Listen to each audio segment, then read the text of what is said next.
Nah, baik. Assalamualaikum warahmatullahi wabarakatuh. Halo teman-teman.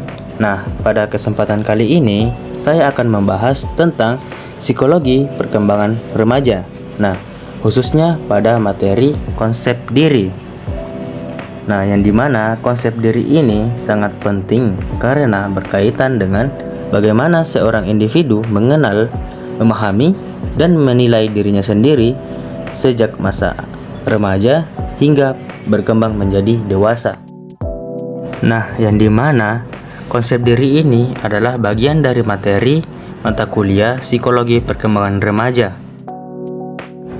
yang dimana diampuh oleh dosen Dr. Rohma Rifani, SPC MPC Psikolog, dan Eka Sufartianingsi Jafar, SPC MPC Psikolog. Dan perkenalkan, nama saya Muhammad Zikra Esawali dengan NIM 25071501036. Oke, baik, selanjutnya kita masuk pada pengertian dari konsep diri.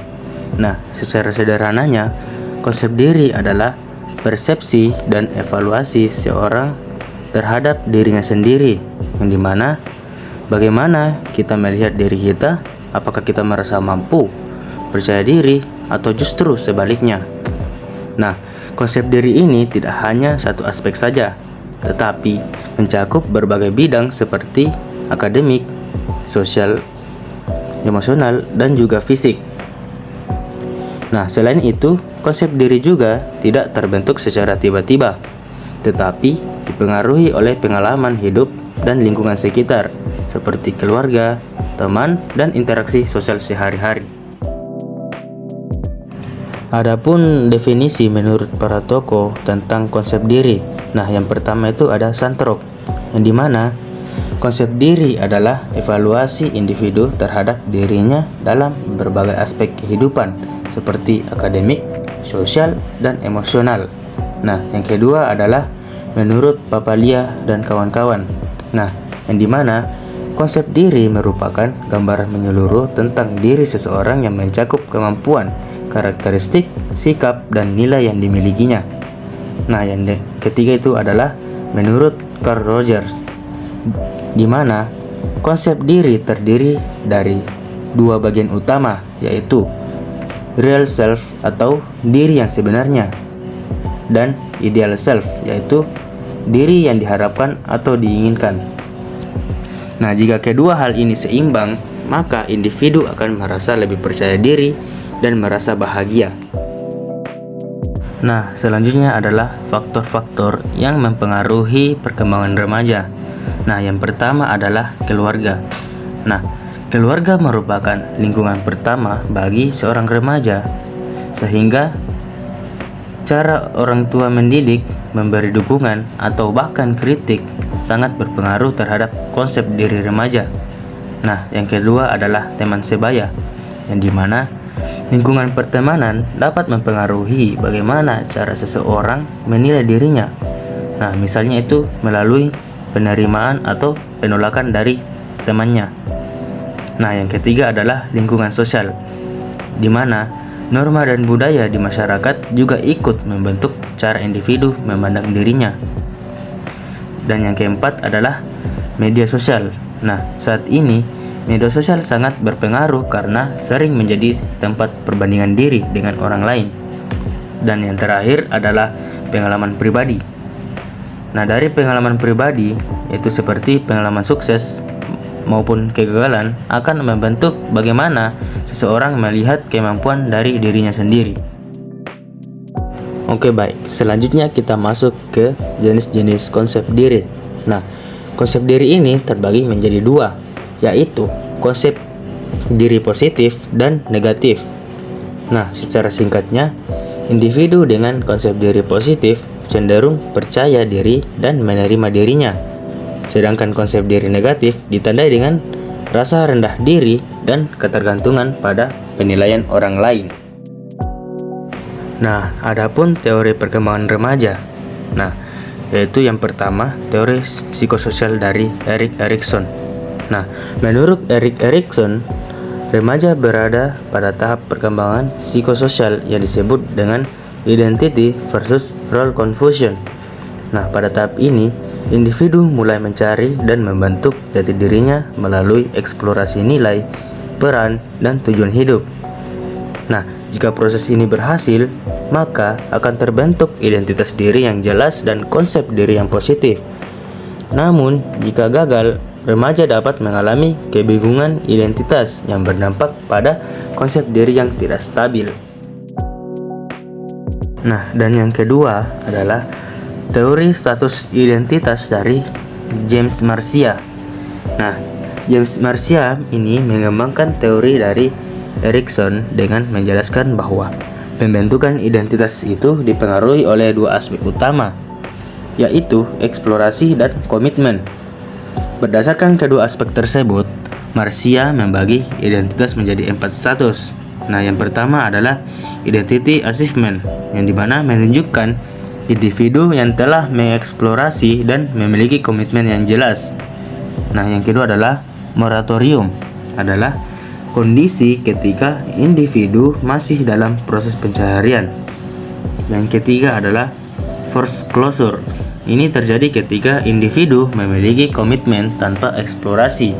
Biasanya proses ini dipengaruhi oleh orang lain.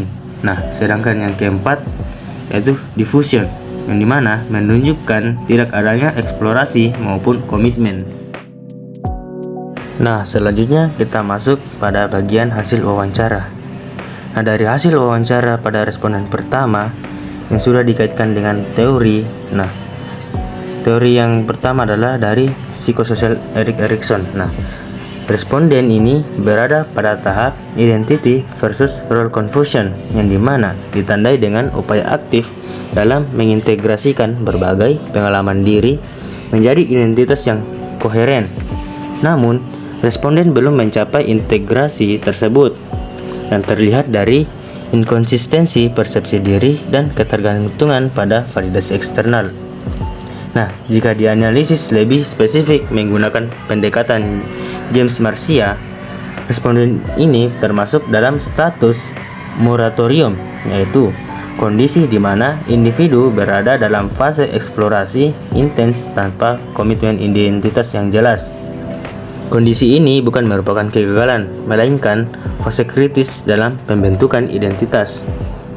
Namun demikian, apabila fase moratorium ini berlangsung terlalu lama tanpa adanya dukungan lingkungan atau refleksi yang konstruktif, individu berisiko mengalami kebingungan identitas yang berkepanjangan.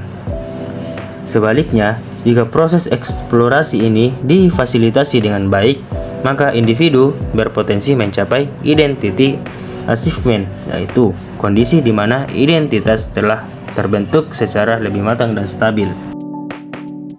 Oke, selanjutnya hasil wawancara dari responden kedua yang telah dikaitkan dengan teori. Nah, teori yang pertama adalah teori Erik Erikson. Nah, di mana responden berada pada tahap identity versus role confusion yang ditandai dengan upaya aktif untuk memahami diri melalui eksplorasi berbagai pengalaman dan nilai. Responden belum mencapai integrasi identitas yang stabil, yang terlihat dari ketidakpastiannya dalam mengenali diri serta perubahan perilaku di berbagai konteks sosial. Nah, jika dianalisis menggunakan teori James Marcia, responden termasuk dalam status moratorium, seperti juga pada responden yang pertama. Nah, ini itu masuk pada kondisi di mana individu melakukan eksplorasi tanpa komitmen identitas yang jelas. Namun, yang membedakan responden ini adalah bentuk eksplorasinya yang lebih bersifat kognitif dan reflektif. Nah, eksplorasi yang berbasis pada pemikiran yang logis memungkinkan individu untuk memiliki pemahaman diri yang lebih mendalam, tetapi juga meningkatkan resiko yang terjadinya overthinking. Nah, kondisi ini dapat memperlambat proses pengambilan keputusan terkait identitas, karena individu cenderung terus mengevaluasi berbagai kemungkinan tanpa mencapai kesimpulan yang stabil. Nah, dengan demikian, responden berada dalam fase perkembangan yang produktif namun rentan. di mana kemampuan refleksi yang tinggi dapat menjadi kekuatan sekaligus hambatan dan dalam pembentukan identitas yang matang. Nah teman-teman, itulah tadi hasil pemaparan materi tentang konsep diri serta hasil wawancara dengan remaja. Sekian dari saya. Assalamualaikum warahmatullahi wabarakatuh.